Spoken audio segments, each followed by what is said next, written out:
This week's lesson is a continuation of last week's lesson. This week's lesson is going to talk about hypothesis testing, but we're going to use t-distribution. Still the same chart that we did before. The only difference is the sample sizes are going to be a little smaller. So we're still going to need our TI-83 calculator, and we're also going to need our t-chart, same as last week. So here's how it works. Basically, we're going to do the same steps that we did last week. The only difference is basically where we go in the t-chart. So here we go.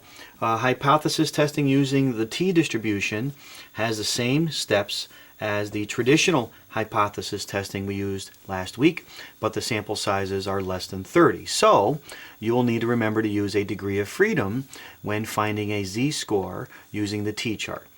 Please recall that degree of freedom is one less than the sample size. So if a sample size is 16, the degree of freedom is 15, and for a sample size of, let's say, 28, the degree of freedom would be one less, which would be 27. So let's still remember, these are the same steps that we did last week for hypothesis testing. Same step 1 and 2 and 3 and 4. Okay, and so let's do a few examples. So here we got number 1. A consumer confidence group would like to know if the family monthly phone bill has increased, so you know that means right-tailed test, significantly from last year's average of 56.62. So that's what is stated. That's going to be our null hypothesis. So our null is $56.62. Our alternate hypothesis is going to be more than that. So the following is in a sampling of monthly phone bills. So we went out to area families, asked them what their monthly phone bills were, and we got back this distribution here. If you notice, 1, 2, 3, 4, 5, 6, 7, 8, 9, 10 is our sample size. So we're asking, perform a hypothesis test to determine if the family monthly phone bill has increased, assuming, let's start off with alpha to be 1%. You're going to notice exactly the same steps as we did last week. We still have a mean of 0. This is a right-tailed test. Accept HO. Reject HO. We put alpha to be 1% in the tail. But if our sample size is 10, our degree of freedom is 9. So in our t-chart, 0.01 in the tail, but we don't go to the bottom now. We stop with a degree of freedom to be 9.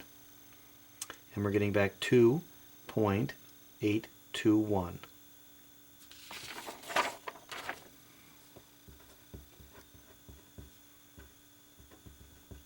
Is our critical value. All right. So that sets up part A with our critical value or cutoff value between accept and reject. So let's find out what our sample is. We got space right here. All right, in order to get a mean, now this is the mean of one sample, so we're going to say x bar, and we need a standard deviation of one sample. Typically that's given in the question, but we're not going to do that because we gave you the actual samples. So we're going to go back in what we did earlier in the semester, and we're going to choose the stat button in our calculator. Let's turn it on, stat button. We're going to choose the edit, and we're going to put, because this is single pieces of data, we're going to put everything right in the column for L1. So 72.10, 60.15, 58.41, 85.18, 48.75, 55.48, 55.48, there we go, 56.52, 60.12, 66.52, and 62.10. Okay, now we're going to hit stat again. We're going to go over to calculate. We're going to choose one variable statistics, and again we're going to choose L1, which is above number 1. So there we go, one variable stat L1. We're going to hit enter, and we're getting back a mean of 62.53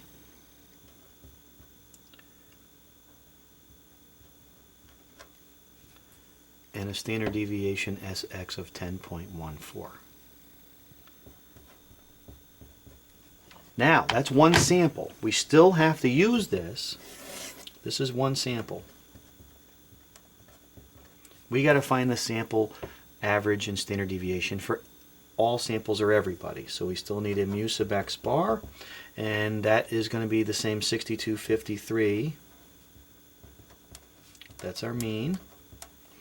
But our standard deviation is going to have to be the sample, 10.14, divided by radical sample size. So 10.14 divided by radical, 10.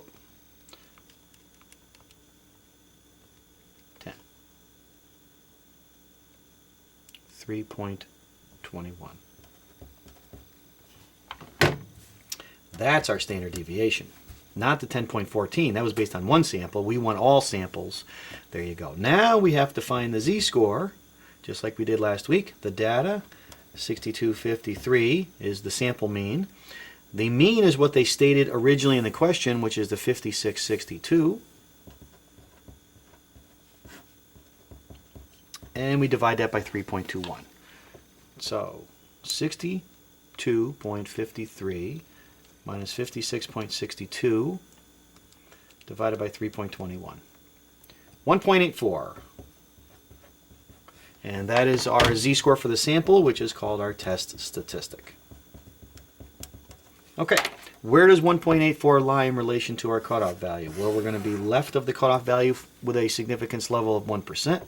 So we are going to say that then we accept HO, and that is going to then determine that we accept this. So we're going to say it's still 5662. Even though our sample got back a mean higher, it's not significantly higher.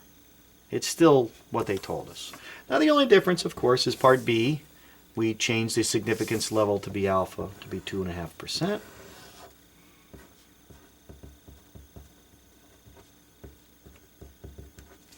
Okay, we still have an accept HO and reject HO. Our degree of freedom is still 10 minus 1, which is 9.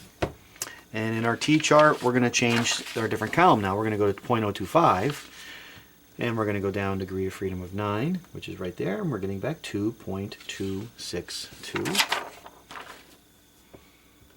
2.262, critical value. Where does our test statistic of 1.84 lie in relation to this new critical value? 1.84 is left of that, so that's going to be in the acceptance region. So same conclusion as part A. We accept HO. It's still $56.62. Let's look at part C. 5%.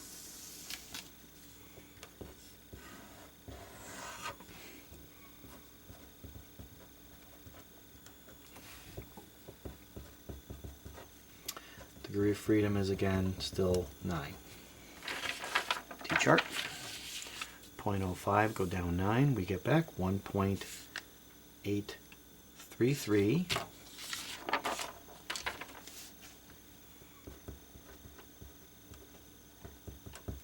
Wow, this one was wicked close.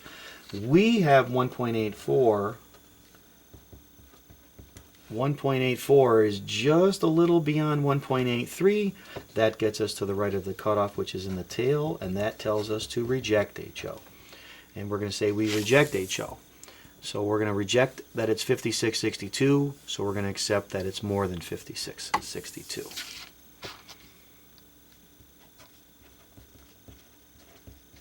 So now we're saying the phone bill has gone up based on that different scenario there. So if you notice, everything is exactly the same. Steps for hypothesis testing. The difference is we find the mean and the standard deviation using our calculators. We still have to use the formula for standard deviation. And pretty much the same steps that we did last week. All right, let's do another one. So we have a research educator is trying to see if a new teaching technique will decrease, left-tailed, the amount of time it takes to master a learning objective. The previous average was 109 minutes, so that's what his state is. That's going to be our HO. 109 minutes is how long we think it's going to take to learn using a new teaching technique to learn something. And has it decreased, so did it take less time? So did the new teaching technique reduce what was normally 109 minutes to something less than 109 minutes in order to master an objective? It says, a new sample of students found the time to master this objective under the new teaching technique to be, and here's the sampling of how long it took in minutes for those students to learn this new, to master with this new teaching technique. 1, 2, 3, 4, 5, 6, 7, 8, 9, 10, 11, 12, 13, 14, 15, 16, 17, 18, 19, 20 was our sample size. Again, the symbol for sample size is little n. So the degree of freedom is going to be 1 less than that, so we're going to say degree of freedom is 19. Okay. We have ourselves a left tail test with alpha to be 2.5%. So we're going to draw ourselves a bell-shaped curve. We're going to create a left tail test. We're going to put in our alpha, 2.5%. We know that accept HO goes there and reject HO goes in the tail. Mean is always in the middle, which is a z-score of 0. And we need to find with a degree of freedom of 19 with 2.5% in the tail. So T-chart. 2.5% in the tail, and we go down to 19, and we get back 2.093. Later, the question asks for 5% and 10%, so I'm going to screw it up a little bit. So the 5% we're going to use that value, and the 10% we're going to use that value for our critical value. But right now we're in part A, which is this one, because that's the column for 2.5%. So 2.093. We put in that. We make sure that we put a negative because it's a left-tailed test. And now we want to find for our sample. We need a mean, x bar. We need a standard deviation, sigma sub n minus 1. And we're going to do so by finding in our calculators. Okay. So we're going to hit the stat. We're going to edit. We're going to highlight the L1. We're going to hit clear.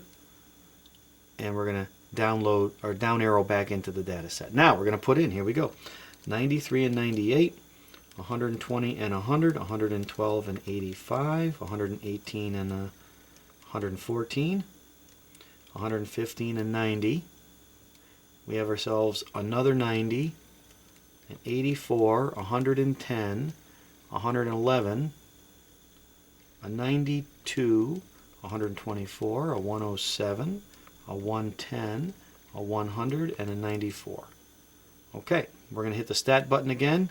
We're going to go over to calculate. One variable stats, and we're going to put in everything is stored under column L1. And we're going to get a mean back of 103.35. So there's our mean right here, 103.35, with a standard deviation of 12.24. Sample size was 20.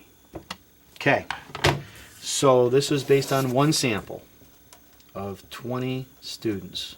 We need all, so we're going to ask for a mean mu sub x bar. That's going to be the same mean as our sample, but the standard deviation, because it's a sample, is the standard deviation 12.24 divided by radical sample size. 12.24 divided by radical 20. 2.74. And a z-score. 103.35 is the data. The mean they're telling us is 109. And the standard deviation we just found was 2.74. So 103.35 minus 109 divided by 2.74. Negative 2.06 is our z-score for our sample, which of course is called our test statistic. Where does negative 2.06 lie in relation to our cutoff of 2.09? To the right of it, that tells us we are going to accept HO. So we're going to say, nope, it's still, even though we have a new teaching technique, it is not significantly decreasing how long it takes to master a technique. It's still 109 like it was before. B, I think you've seen a number of times now what we do. We change the significance level, and we're going to say 5%. Degree of freedom is still 19. You just saw a second ago in the T-chart, when we go to degree of freedom of 19 for 5%, we get back 1.729 is our critical value. And the mean is always in the middle, which is a z-score of 0. Where does negative 2.06 lie? Beyond. And so that is going to be in the rejection region. So we reject HO. And so we're rejecting 109. We're actually saying, no, it did. It did decrease. This new teaching technique definitely is less than 109 minutes for somebody to master. Okay, part C. We move the line again, and we're saying 10% significance level. If you look up point 10 with a degree of freedom of 19, we're getting back 1.328.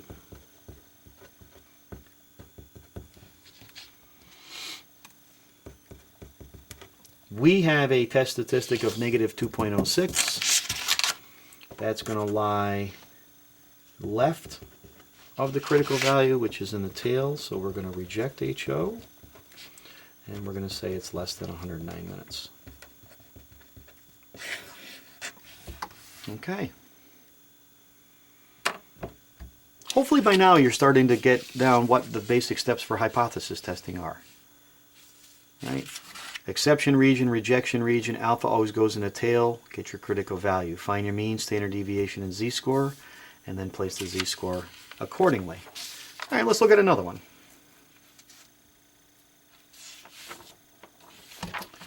Okay. There we go. So this one has for a social science researcher wants to know if children 3 to 5 years old watch significantly more weekly television or videos than the average of 25 hours last year. So the stated average is our null hypothesis. They want to know, do we watch significantly more?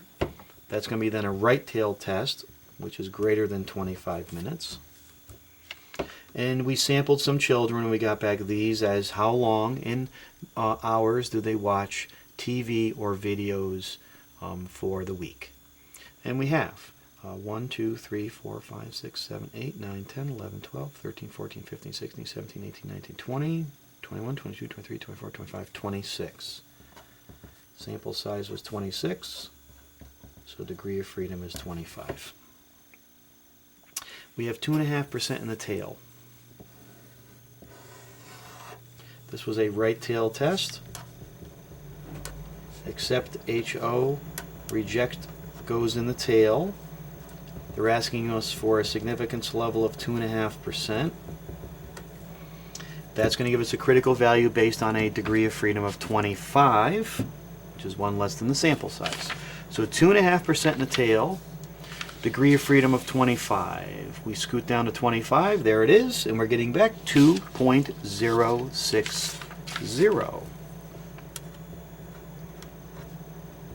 is our critical value. Cool. All right, here we go. Sample, just like the last couple. We have a mean and a standard deviation, and we have to calculate those. So, calculator. We go to Stat, we choose Edit, and again we highlight L1, we hit the clear button, which is right here, and then we down arrow into L1. That'll clear out all that old data. Alright, we're going to put in this column all of those numbers. Alright, so 28 and 30 and 20 and 14 and 32 and 35, 25 and 28, 30 and 32, 27 and 28, 31 and 20, 28 and 39, 18 and 29, 30 and 31, 33 and 19, 21 and 22, 27 and 29. All right, so 26 pieces of data are in there. Hopefully I didn't make a mistake. I'm going to just scroll up quickly and take a peeky. All right, everything looks pretty good. So we're going to calculate one variable, L1. Mean is 27.15. And the standard deviation is 5.80. So the mean of all samples, that's one sample, mu sub x bar is the mean of all samples, 27.15. The standard deviation is the previous standard deviation, 5.80. And we're going to divide that by radical sample size.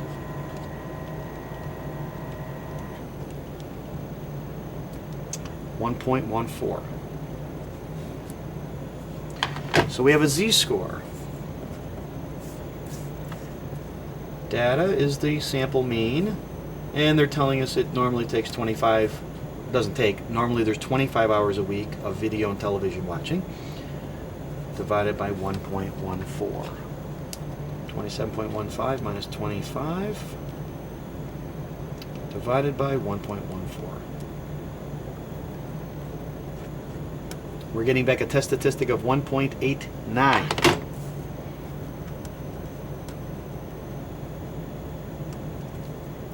Where does that lie in relation to our cutoff?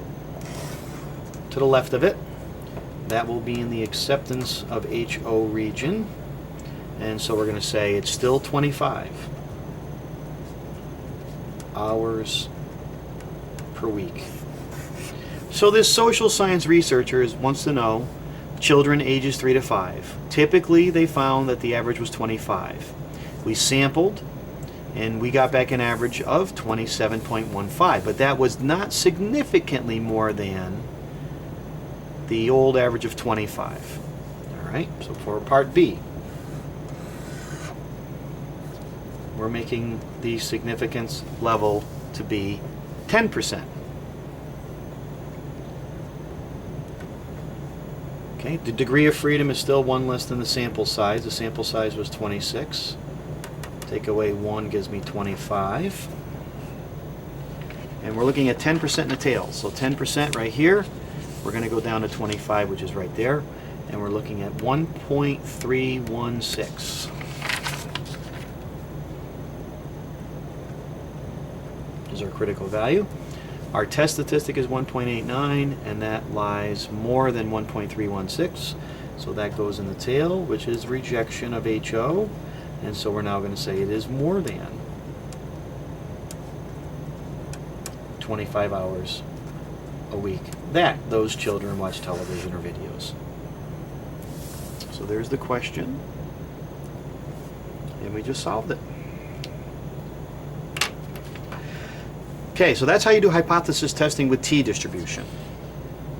Same steps for hypothesis testing, it's just you have to look in the t-chart with degree of freedom. So now what we're going to learn, and if you want to pause, you can pause right now and do the homework on hypothesis testing with t, and then come back to this if you like. I'm going to continue right now, and I'm going to do something known as p-value. Here's the way it works. Items needed for this particular part of the lesson is going to be the same thing we needed for the last. We need a TI-83 calculator, and also we now need our normal distribution chart. And if you recall, our normal distribution chart looks just like this. Here we go. There's our normal distribution chart. Okay, so download that or bring your copy that you had before that you downloaded. All right, so hypothesis testing with p-value, it uses the same steps as traditional hypothesis testing, but there is no significance level given with the question. Since there's no significance level to place in the tail, there's no critical value used for hypothesis testing with p-value. What we do is we place the z-score from the sample, which is our test statistic, in the bell-shaped curve where the critical value would normally go. We then find the area in the tail of this z-score. This area in the tail is the p-value. Then we select an alpha, and the conclusion of the hypothesis test will be either. If we pick an alpha that is less than the p-value, we will accept HO. If we pick an alpha greater than the p-value, we will reject HO. So smaller is accept, less than or smaller. Smaller is accept, alpha bigger is reject. And so that's a mnemonic that you can say SABRE. Smaller leads to an exception of HO. Bigger leads to a rejection of HO. Smaller, accept. Bigger, reject. I know it seems weird, but basically the essential difference is if you decide to do the p-value, then what we've been doing with hypothesis testing is looking up in the chart for a critical value. And you don't have to do that with p-value anymore. You don't have to look up those critical values in the chart. And let me show you how this works. So let's do an example. Everything is the same steps now. So we'll go through a couple questions here. So question number 1 says, in 2005, 8% of U.S. state prisoners were serving life sentences. Last year, 10% were serving life sentences based on a 968 sample size. Well, it says, what is the p-value for this blank-tailed test? Well, what type of test is this? Well, you got to look at what's happening here. This is the stated. They're saying 8%. Now, more recently, they're saying 10%. If you notice, it's gone up, 8 to 10. There's been an increase in the percentage. So increase would mean a right-tailed test. Now, we still haven't answered the question of what a p-value is. So we're going to go through the steps. Step 1, this will be a right-tailed test. Okay, so I'm just going to draw a right-tailed test. Got it. Now, you're not given an alpha, so we don't know what this value is right now. But we go right in now and we find our sample. So we're going to ask for the mean of our sample. This is a percentage question, so we're going to say mu sub p hat. And it says right here, last year our sample was 10%. Our standard deviation is the square root of 10 times q, which is 90, and we're going to divide that by 968 for our sample size. So in our calculators, we're going to put in square root of 10 times 90 divided by 968. 0.96 is our standard deviation. And then we do the same thing, which is we find the z-score, which is data, 10, minus the mean they said was 8. And we're dividing the standard deviation of 0.96. So 10 minus 8 divided by 0.96. And we're getting back a 2.08. Now this is our test statistic. Here's where things are a little different using the p-value approach. This is normally where we would take this value and we would figure out if it's less than or right than the cutoff. It's a little different with p-value. It's still hypothesis testing, except now we manually put the 2.08 at the cutoff on purpose. And our goal is to find the area in the tail. That's the actual p-value, is the area in this tail here. Well, we have to go back then a few chapters, and we have to remind ourselves, how do we find the area more than a z-score of 2.08? Well, we go back to our normal chart now, and we look up 2.08. So there's 2.0. We go over to where there's an 8 right here, and we get back an area of 0.4812. Now, if you remember, that's the area between 0 and the z-score we just looked up. To find the area in the tail, if you recall, from the mean all the way over is half the chart. So this plus the tail is half. So if we take the half and we take away the 4812, that'll leave us with the area in the tail. So 0.0188 is the probability. And so we make that a percentage by moving it over 2 decimal places. That's the actual p-value. That's the area in the tail. So for part A, they finally say, what is the p-value? So you're going to say p-value is 1.88 Okay. So now we scroll up. They ask us, well, create intervals that will then either accept HO or reject HO. Okay. We kind of follow, if I can scroll back just a second ago in our notes. Okay, in our notes it says, if we pick an alpha less than the p-value, we will accept HO. If we pick an alpha greater than the p-value, we will reject HO. So I'm going to use that. If we're going to say, well, if we pick an alpha less than the p-value of 1.88%, we will accept HO. If we pick an alpha greater than the p-value, we will reject HO. And if you recall, what happens if you tie the line in hypothesis testing and statistics? You always reject. So yes, greater than will also equal to. You'll also reject. So here's the thing that's awesome. Now, so anything less, this is what sets it up. You don't have to look in a chart anymore to get the answer. So anything less than 1.88% is accept. So if we pick an alpha, 1% is less, we would accept HO. 1.5% would be less, we would accept HO. 0.5%, that would be less, we would accept HO. And if you notice, we don't have to look up those alphas in a chart anymore. All we have to say is anything less would be accept. So anything bigger or equal to. So 2%, we would end up being reject in HO. If we had an alpha that was 3% or 4% or 5%, they're all bigger, they would all be a conclusion of reject HO. So we're asking now, what conclusion would be made if we had a 1% for part C, a 2.5% for part D, a 5% for part E? Well, so for C, if alpha is 1%, 1% is less than 1.88%, so we would conclude accept HO. D asked 2.5, that's bigger than that, so we would end up being reject HO. And then part E asked for 5%, that's also bigger, so we would reject HO. F then says, well, what would the p-value be if this were a two-tailed test? Well, we found the area in the right tail, so if you end up with a two-tailed, which would be two areas, one left and one right, it'd be the same value in each.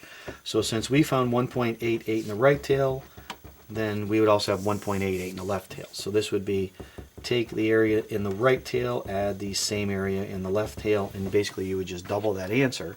And so that would get you back 3.76%. Now this usually looks a little confusing to most students. I remember it this way to set it up. Okay, I like this teaching technique.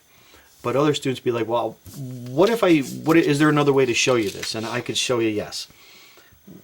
If, in this example, geometrically, this is a second way of showing you how the p-value creates exception and rejection regions. We had a cutoff value here.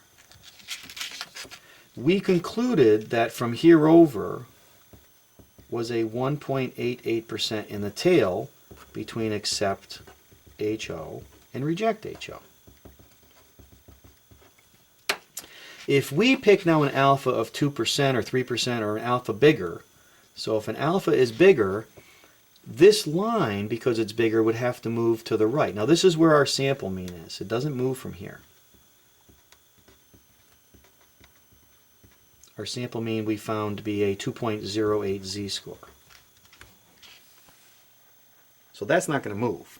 The line moves based on the significance level. So if we pick an alpha bigger than that, the line would then move over here for bigger,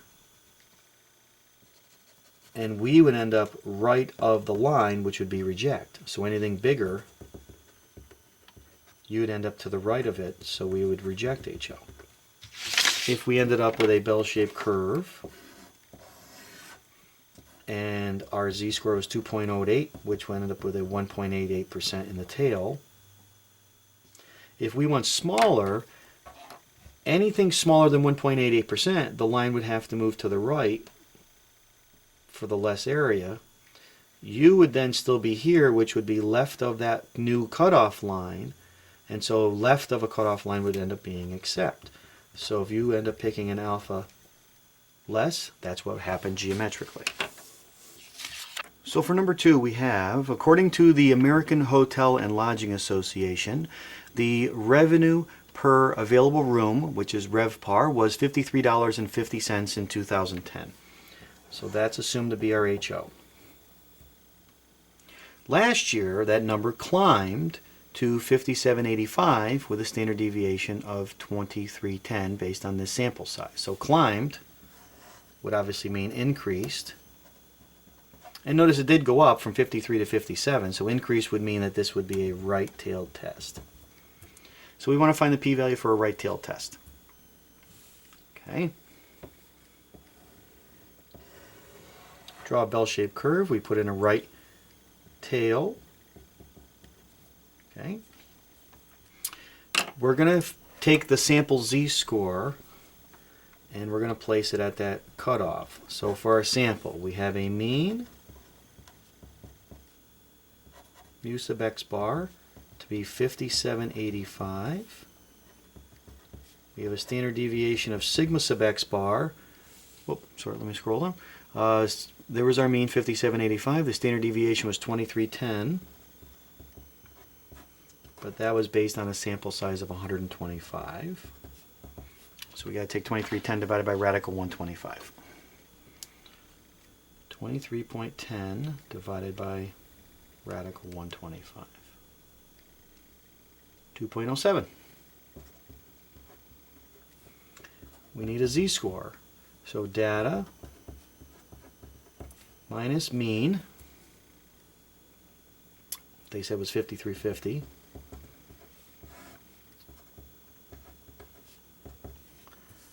Okay.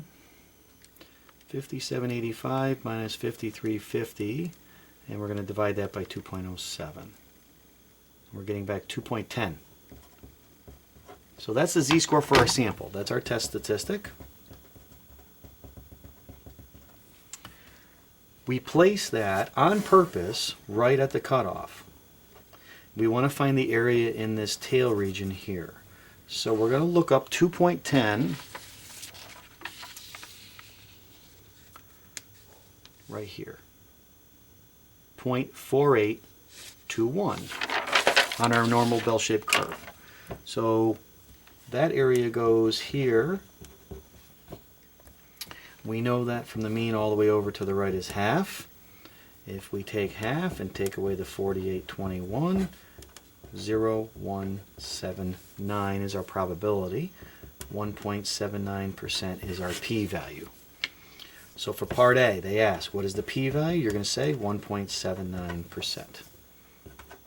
Part B, same questions as the last one. Create intervals that will accept HO and reject HO. So we're going to say to ourselves over here on the left, SABRE, smaller. So if alpha is smaller than the p-value, we will accept HO. If alpha is bigger than or equal to the p-value, we will reject HO. We then go through some scenarios of picking some alphas. We're going to choose for part C 1%, then 2.5% for D, and 5% for letter E. So 1% is going to be smaller than 1.79, so we're going to accept HO. 2.5% is going to be bigger, so we're going to reject HO. And then finally for 5%, that's also bigger, we're going to reject HO. And if you notice, this is a lot easier for hypothesis testing. We didn't have to look up critical values and see where we were in relation to that number. Anything smaller is accept, anything bigger is reject.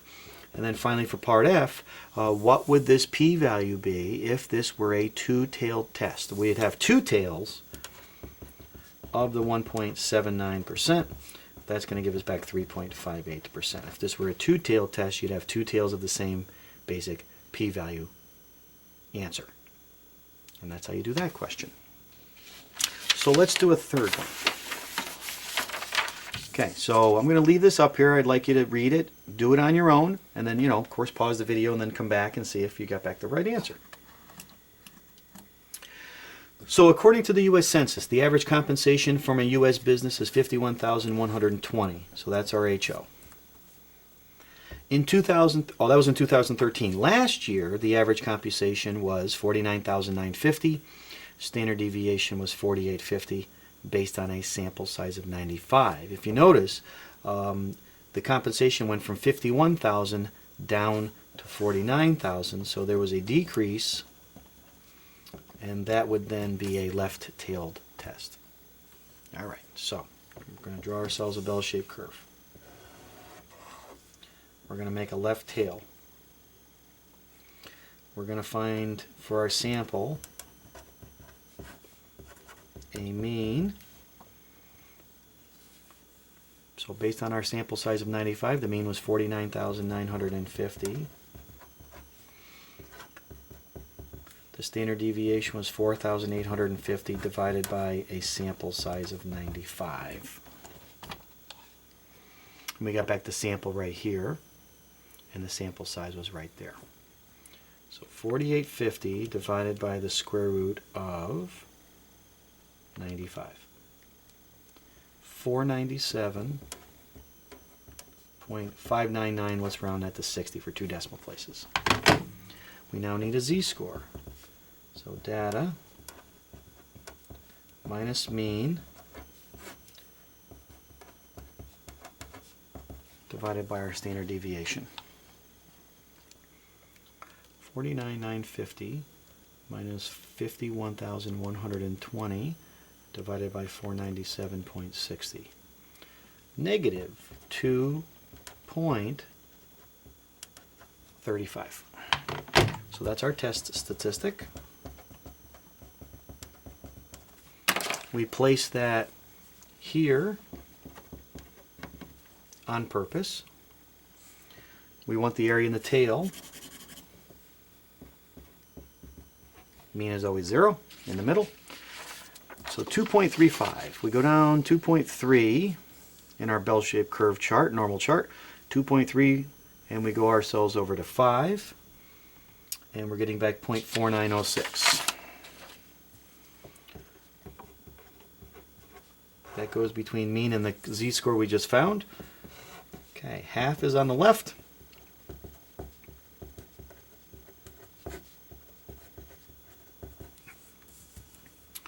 And we get back 0.0094 is our probability, so we're going to say move it over 2 decimal places. 0.94% is our p-value. So for our answer, the p-value is 0.94% for part A. For part B, create intervals. So if alpha is less than